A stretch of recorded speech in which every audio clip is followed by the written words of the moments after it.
Or as we say on Steinway, ana minkum wa ilaykum.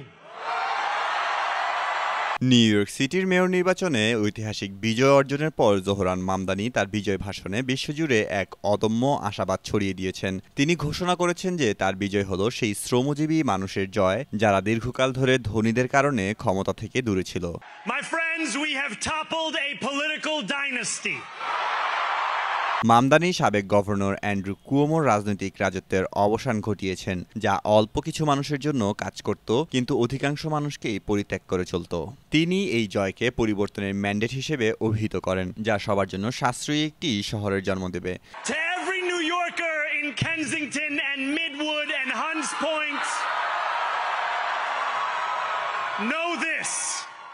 This city is your city and this democracy is yours too. তার প্রশাসনের মূল লক্ষ্য হবে জীবনযাত্রার ব্যয় সংকট মোকাবেলা করা, ভাড়া স্থির রাখা, বাস সার্ভিস দ্রুত ও বিনামূল্যে করা এবং সার্বজনীন শিশুদের যত্ন নিশ্চিত করা।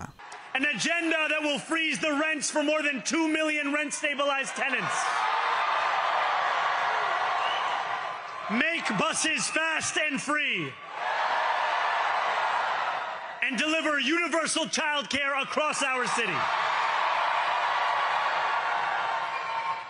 মামদানি সকল অভিবাসী, মুসলিম এবং ইহুদি নিউ ইয়র্কবাসীর জন্য দাঁড়ানোর অঙ্গীকার করেন। তিনি ঘোষণা করেন এই রাজনৈতিক অন্ধকারে নিউ ইয়র্ক হবে আলো। তিনি ডোনাল্ড ট্রাম্পের প্রতি সরাসরি চ্যালেঞ্জ ছুড়ে দিয়ে বলেন যে নিউ ইয়র্ক দেখিয়ে দেবে কিভাবে স্বৈরাচার ও ধনতন্ত্রকে মোকাবেলা করা যায়।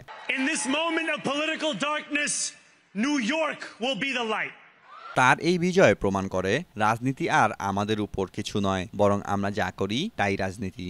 মামদানির বিজয় বিশ্বের জন্য এক বার্তা যে আশা ও গণতন্ত্রে বিশ্বাস এখনো জীবিত এবং সাধারণ মানুষের সংকল্পের কাছে কোনো বাধাই স্থায়ী নয়।